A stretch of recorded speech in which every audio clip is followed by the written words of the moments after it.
Yeah, remember that key. Today I will not share any file.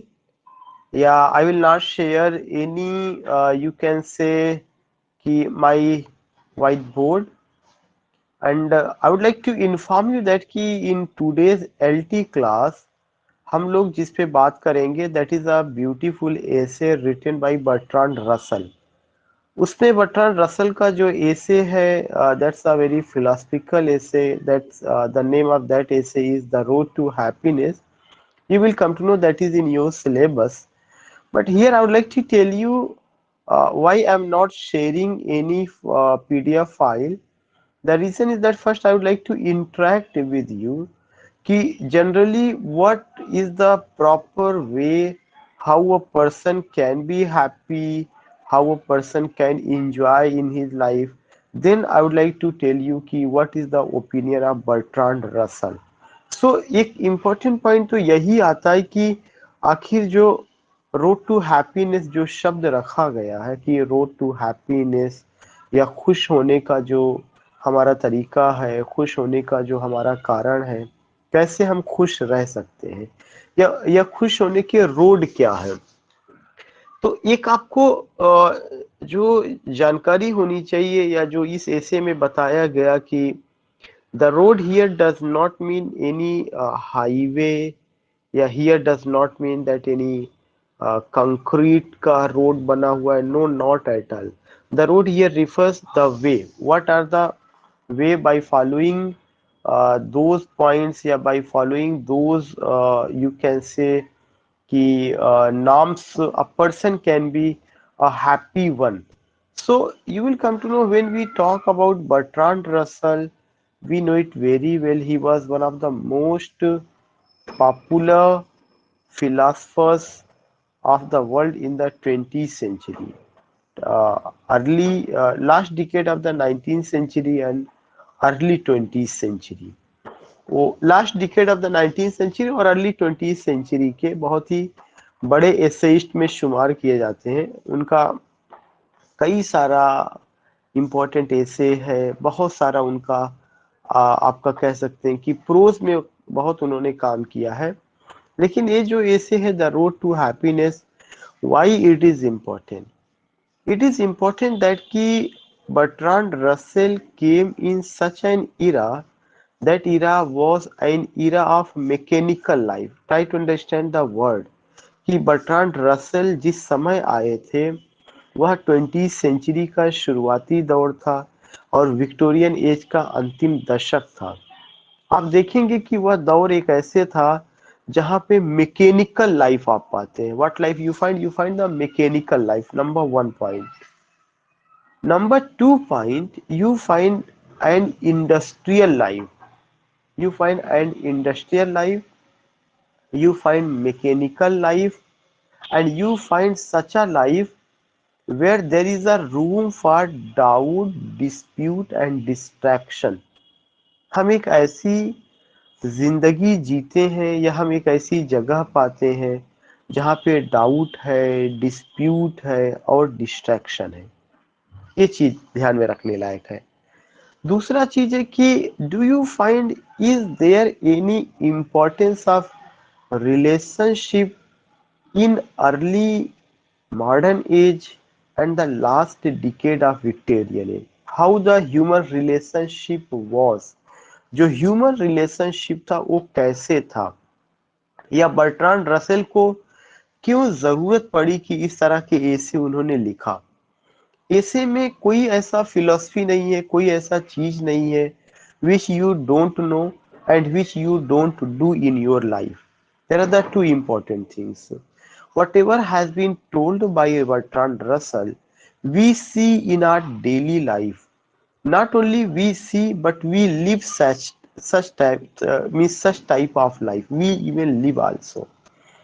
Second important point, when we talk about this man, especially Bertrand Russell, we find that Russell ultimately was a philosopher and he looked into life very closely.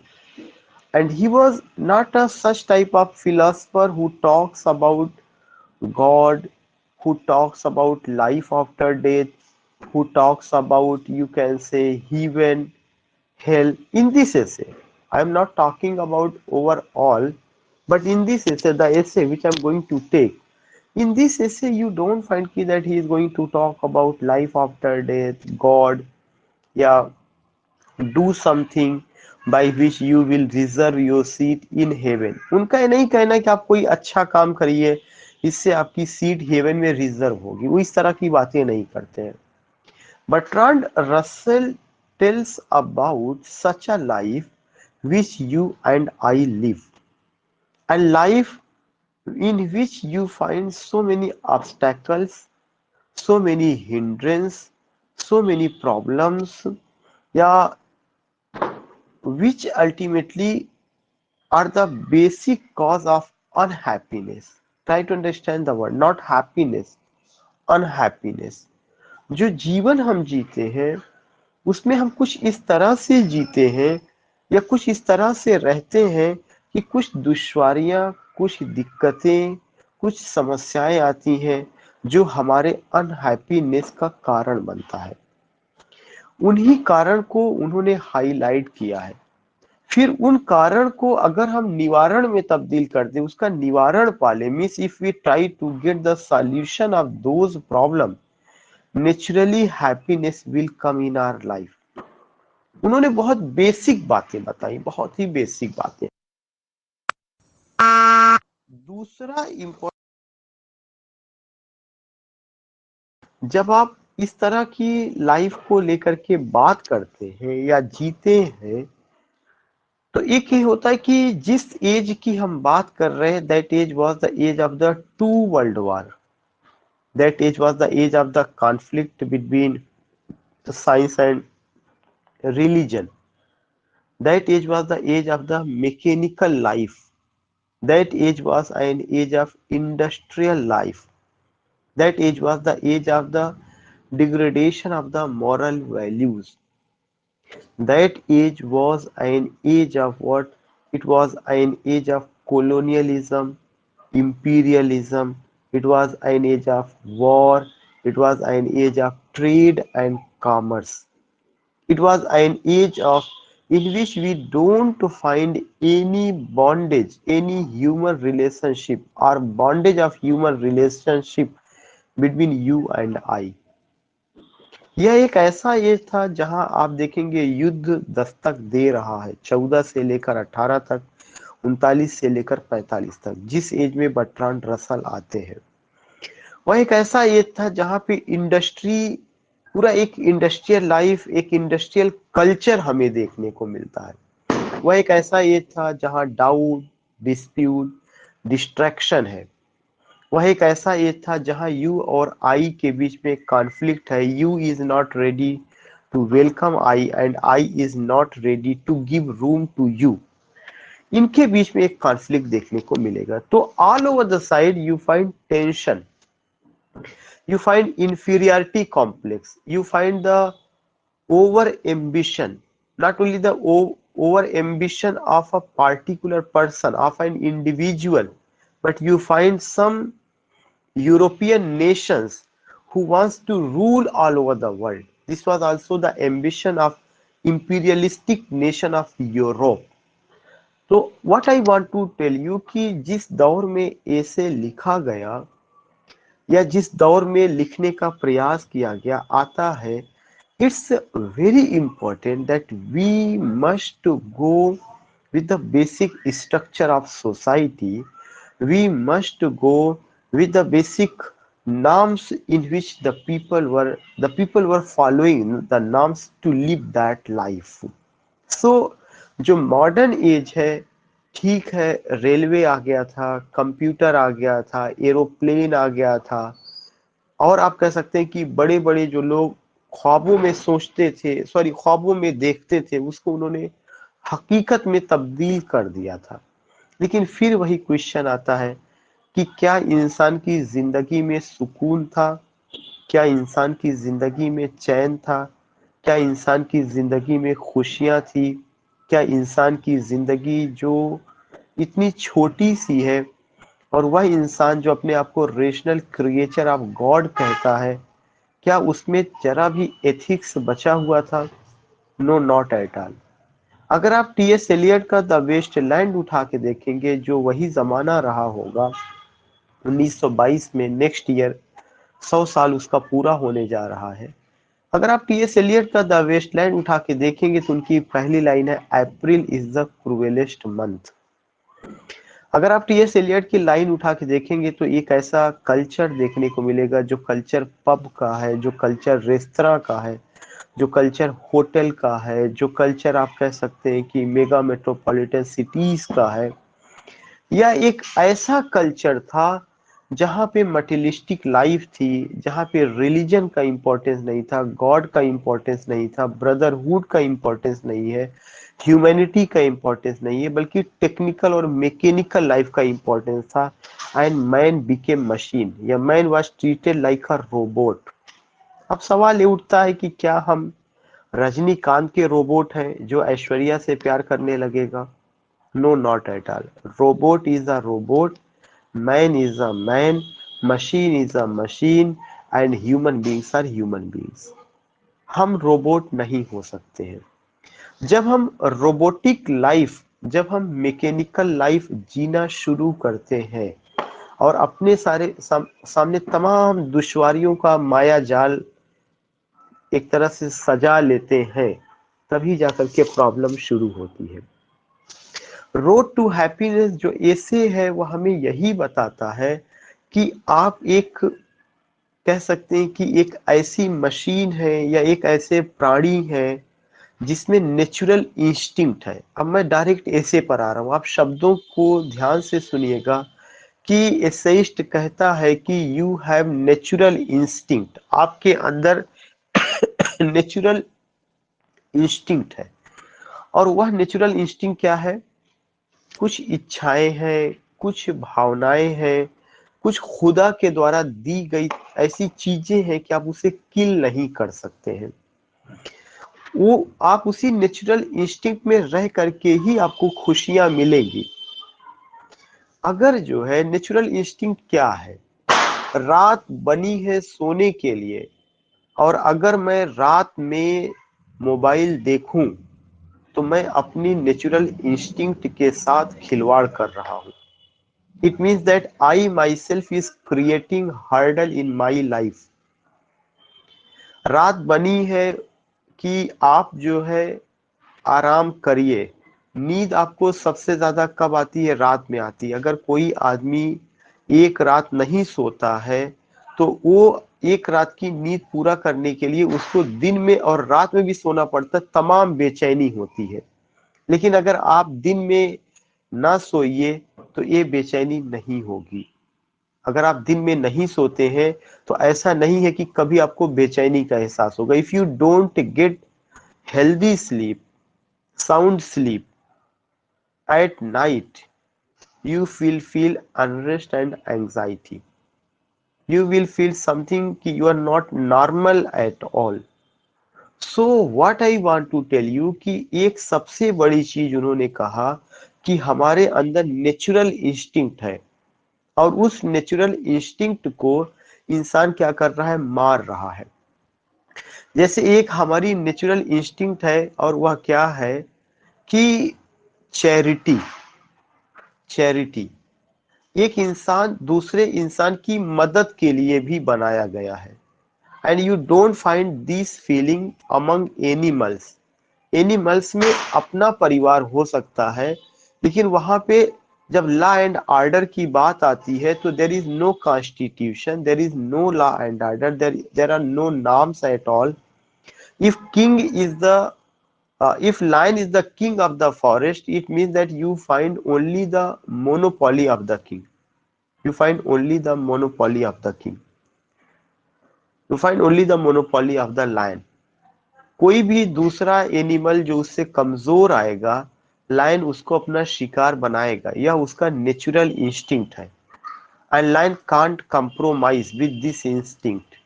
This is why that is the wild beast, and this is why that is living in the forest. उन्होंने एक बहुत खूबसूरत example दिया कि एक dog का natural instinct है free होकर के घूमना। अगर उस डॉग को आप पेट एनिमल के रूप में बना ले, रस्सी से बांध दे, चेन में बांध दे, कितना भी खाने को आप उसको कुछ दे दे, लेकिन आप उसकी फ्रीडम को किल कर रहे हैं और वह नेचुरल इंस्टिंक्ट को उसको मार रहे हैं। वह उस तरह का जॉय या प्लेजर नहीं महसूस करेगा जो कि एक जो है वैंडरिंग डॉग है। ट्राई टू अंडरस्टैंड कि नेचुरल इंस्टिंक्ट उन्होंने कहां कहां से जोड़ा। तो जो नेचुरल इंस्टिंक्ट होता है, we don't have to kill, we don't have to kill. और ये हमें कहीं से नहीं सोचना चाहिए कि जो नेचुरल इंस्टिंक्ट है वह एम्बिशन है। No, not at all. Ambition हमारा मैन क्रिएटेड है। जैसे हमारी नेचुरल इंस्टिंक्ट ये है कि हमें जो है अपने आप को एक ऐसा सुख ढूंढना चाहिए जो जो सुख जो है एक कहा जाए कि गॉड गिफ्टेड हो, या जो एक ऐसा दर्शन हो, इक्वालिटी, फ्रेटर्निटी, जस्टिस, उस तरह की बातें।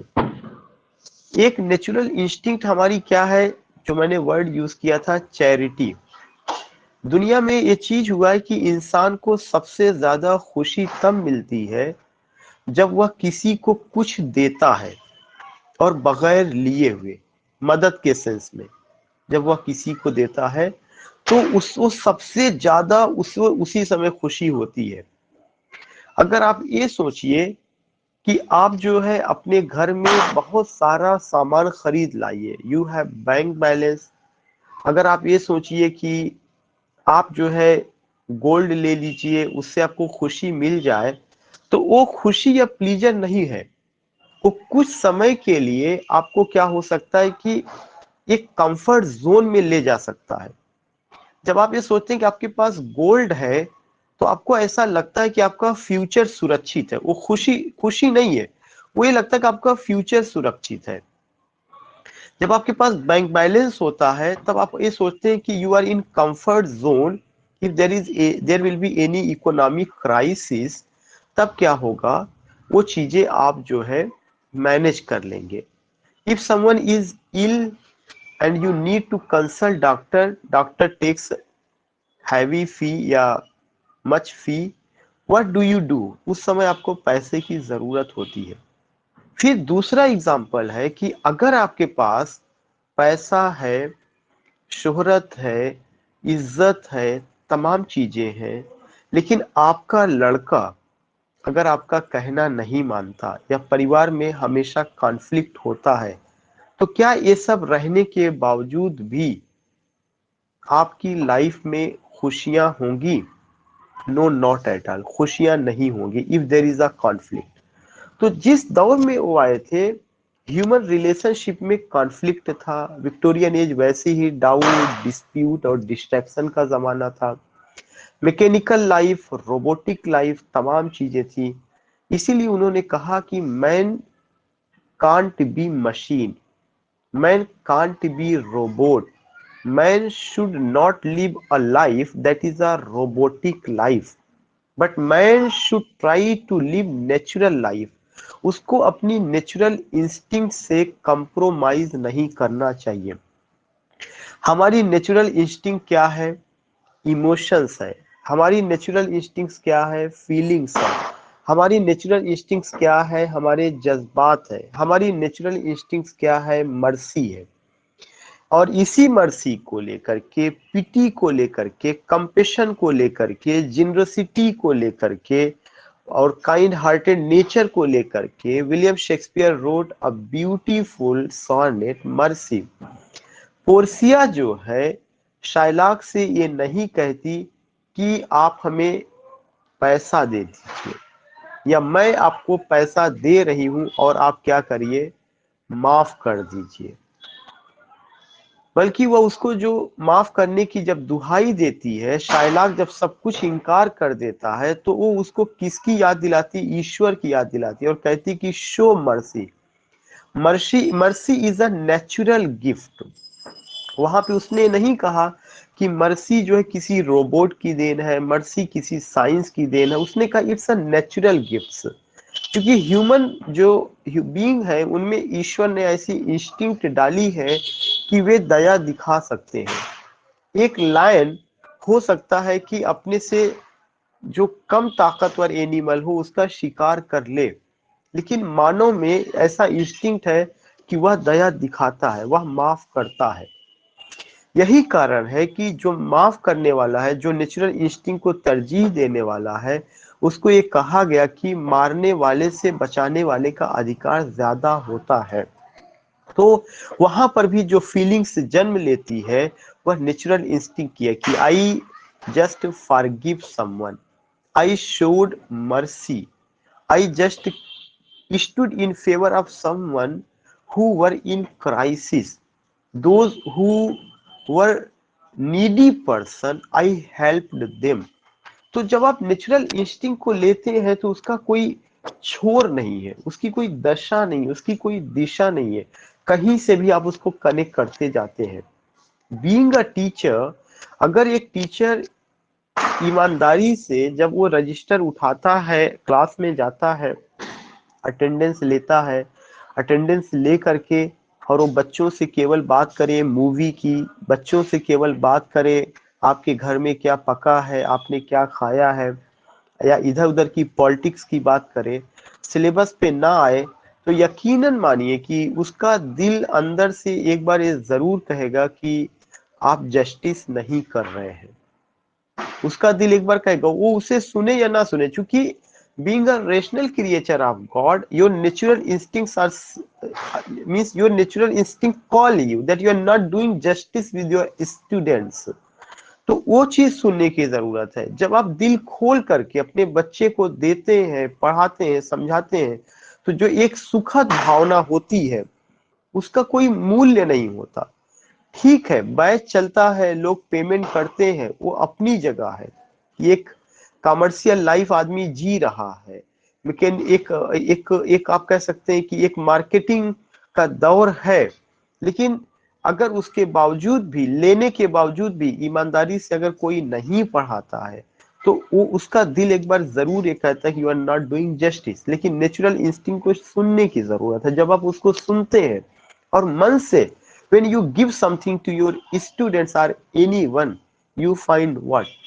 You find something pleasure, you find something healing touch, you find something your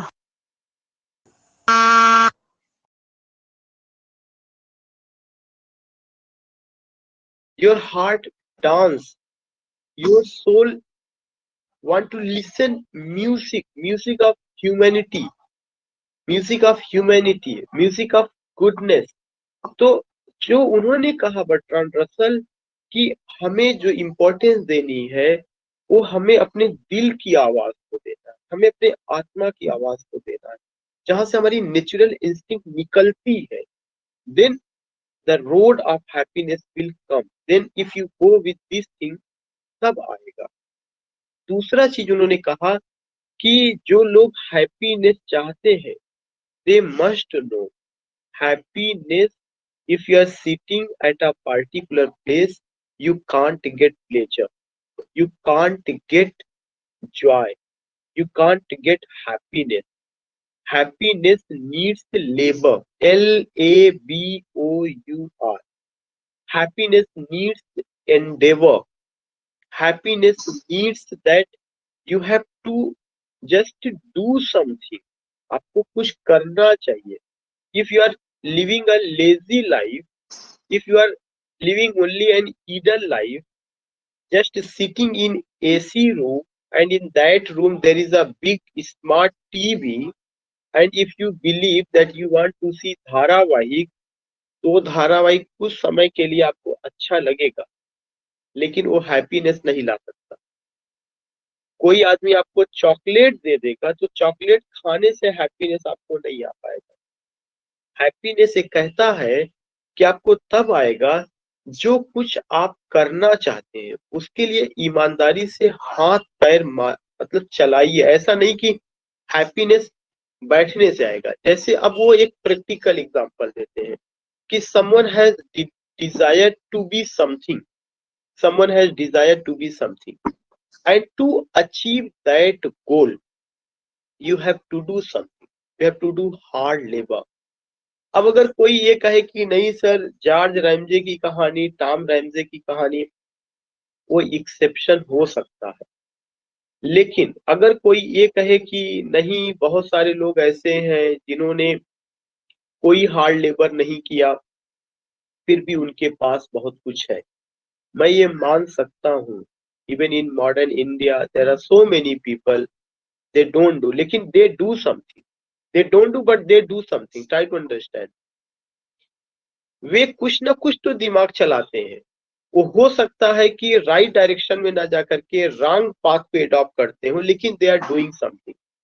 इसी तरह से बर्ट्रांड रसल कहते हैं कि अगर आप ये चाहते हैं कि आपको खुशी हो, खुशी होने का मतलब ये है कि जैसे इफ यू लाइक क्रिकेट, उन्होंने एग्जांपल दिया, तो जो क्रिकेट गेम है, if you are sitting in stadium and if you see only cricket match, तो क्रिकेट मैच देखने से आपको आनंद तो आएगा, खुशी तो आएगी, लेकिन वह खुशी जो है बहुत ज्यादा नहीं होगी जब जब तक कि आपका पार्टिसिपेशन उस गेम में नहीं होगा। दोनों शब्दों को ध्यान में रखिए। If you see a cricket match, undoubtedly it will bring pleasure, undoubtedly it will bring joy, undoubtedly it will bring something in your life, but to get wide pleasure you need your participation in that game। इसका मतलब उनका ये कहना था कि जो आदमी cricket match देख रहा है वो दिमाग तो चला रहा है, उसकी आंखें भी चल रही हैं, लेकिन उसका शरीर नहीं चल रहा है। किसी भी चीज में जब तक आपका पूरा शरीर नहीं चलेगा, पूरा आपका पार्टिसिपेशन नहीं होगा, दिल का, दिमाग का, आत्मा का, तब तक अगर आप कहिए कि रोड टू हैप्पीनेस आप अचीव कर लें, तो आप नहीं कर सकते। You need participation, you need to do something, you need to do something। So what I want to say, what I want to tell you, ki here is what the active involvement, try to understand the word active involvement। You have to involve yourself in doing anything, whether that is a game, whether that is your duty, whether that is your work।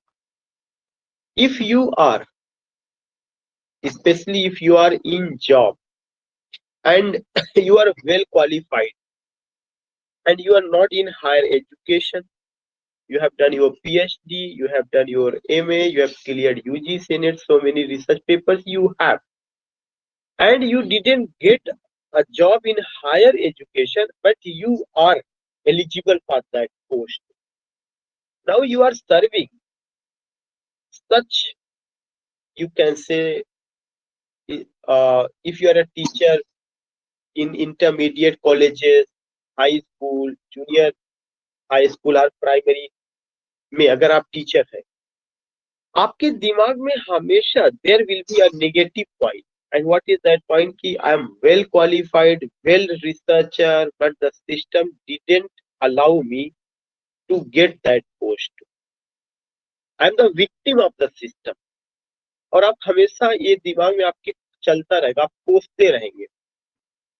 ऐसी condition में आपको pleasure नहीं आएगा। अब वहां पर वो क्या कहते हैं, बर्ट्रांड रसल कहते हैं कि what the opportunity you have, what the opportunity if you got a job, if you are a primary teacher, you have to involve yourself with your student, you have to involve your student in your work, you have to participate with your student। if you are there for 4 hours, if you are there for 3 hours, for 5 hours, do something with your students, involvement, your participation, your involvement should be there, your active engagement, then you will get pleasure and accept it। You should try to get your goal। एक तो working place पर आपको अपने आप को active involvement करना उन बच्चों के साथ। दूसरा पॉइंट है कि you should try to get your goal, you should try to achieve your goal. What is your goal, what is your motto? Your motto is that you want to be a teacher in higher education, either in university or a degree college. So if you try, if you do something to achieve your goal, you will get what? You will get pleasure. Satisfaction will come that you are doing something in that field. एक example वो देते हैं कि अगर पूछा जाए कि जो हॉर्स है उसका नेचुरल इंस्टिंक्ट क्या है। हॉर्स का नेचुरल इंस्टिंक्ट है रनिंग करना इन ओपन फील्ड। अगर आप हॉर्स को टेम्ड हॉर्स बना देंगे तो उसके अंदर जो है वो जॉय और वो प्लेजर नहीं आएगा। If you time someone, if you put a bird into a cage, that bird is speaking like you, just like you can take the example, an example of parrot. If you put that parrot into a cage, that's a beautiful bird, and you just always try to use some words, and that word is used by your parrot. Sometimes you say, oh, इसने तो learn कर लिया, but remember that the natural spirit of a parrot is what? To fly in the open sky. Natural instinct. So these are the things which he says ki active involvement, natural instinct, don't confine yourself. Don't compromise with your freedom. Don't compromise with your freedom. What's your heart say? What's your soul say? You have to go with these things. You should try to hear what you should try to hear your uh, voice of the soul and heart. Second thing he says, we don't live mechanical life. We don't live robotic life. We should try to live a natural life, a life where there is pleasure. If you have bank balance, if you have money, if you have goods, if you have luxurious life, if you are living, कुछ समय के लिए ये आपको खुशियां दे देगी, ये जरूरत की चीज है, लेकिन इससे खुशियां लाइफ में नहीं आएंगी। खुशियां तब आती हैं when you hear your voice related to soul, related to heart, natural instinct, when you give value to your natural instinct, when you help any someone, when you justify your work, active involvement, active participation, not compromising with your freedom. That is the true road to happiness. Now, you will come to know, he says, what are the causes of unhappiness? सबसे पहला तो आप देखेंगे उन्होंने कहा वो क्या है, ओवर एम्बिशस। ये चीज मैकबेथ के साथ भी आप तो देख सकते हैं, जिसको आपने इविल एम्बिशस कहा। इविल एम्बिशस तो ये हुआ कि ठीक है मैं राजा बनना चाहता हूँ, किसी को मैंने मार करके, मतलब एक बुरा रास्ते पर जा करके अपनी भावनाओं को तरजीह देना, इच्छाओं को तरजीह देना। ओवर एम्बिशस वह पर्सन होता है कि अगर हमारे पास एक 4 व्हीलर है उससे हमारा काम चल जाता है, फिर भी उसकी ख्वाहिश है no I have to take another 4 wheeler. If that person has this type of ख्वाहिश, तो ये ओवर एम्बिशस है। उसको एक गाड़ी में सुकून नहीं है, दूसरी आ जाएगी तो वहां पर भी सुकून है, तब उसका एम्बिशन बढ़ने लगेगा। अगर कोई ये सोचे कि if you purchase 2 car 3 cars, if you take this thing that thing or anything that is a part and parcel of the materialistic life, then that thing doesn't bring any pleasure, any joy. Kindness, goodness, virtue, ethics, morality, and unlocking of heart and soul. These are important things which a person follow, or which a person should give value to raise your character, to build up the character, and always be ready to help others. If I give an example, you can just take the example. That is the concept of what? That is the concept of motherhood. Motherhood is what? It's a natural instinct. Whether you find in a means whether you see any animal, whether you see any mother, you find that is a natural instinct. If a mother is forced not to show this attribute, that's the natural instinct, what will happen? You can just take the example of Lady Macbeth. Lady Macbeth ने अपने motherhood से compromise किया और अपने husband के साथ उसने एक ही ख्वाब देखा। वह कौन सा ख्वाब था? कि my husband should be king and I want to be queen. For that thing they murdered king Duncan. So lady Macbeth compromised with this instinct that was the motherhood, and in the end you will come to know she became mad. रानी वो बन गई, क्या उसके जीवन में खुशी आई? नहीं आई। तो ओवर एम्बिशियस, या हम ये अचीव कर लें, हम वो अचीव कर लें, हम ऐसा हो जाए, वैसा हो जाए। ड्रीम्स बहुत सारे हो सकते हैं, ये ओवर एम्बिशियस के तमाम तरीके हो सकते हैं, लेकिन वो आपको खुशियां नहीं लाएगा। My dream is what to be a professor in a main campus. ठीक है, उसके लिए आदमी प्रयास कर सकता है। But if I always cry, if I always lament, if I say कि the particular place where I am appointed that's not a good place and I have not to do anything, I will not do my work honestly, तो वो चीजें खुशियां नहीं लाई। The particular place where you are means you have got job, you have tried to change the situation. Either you have to adapt that situation. We have only two options. If we are capable, we should try to change the situation, or we have to adapt to that situation. And we should try for what? What the dream I have. If I want to be a professor in main campus in any university, for that thing, what I have to do? I have to involve myself actively. If the form comes, I have to fill the form on time. If in the form it is said that you have to come with 8 research papers, you have to come with 75 API, all I have to do. If I don't do, it means that I'm not involved honestly. I'm seeing only dream. So seeing dream and seeing dream that I will be the king, seeing dream that I will be this, I will be that, जो ख्वाब है वो ठीक है, ख्वाब की तासीर ठीक हो सकती है, अच्छी हो सकती है, लेकिन ख्वाब ख्वाब है। It will not bring pleasure, it will not bring joy, according to Bertrand Russell. Bertrand Russell says कि what the ambition you have, what the dream you have, you need participation, you need active involvement, you need to do something. Already I told you, he has given so many examples. He has given the example of what? A cat.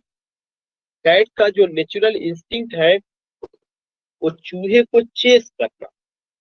जब cat चूहे को chess करती है तो जितना आनंद उसको उस समय आता है, यू कांट फाइंड।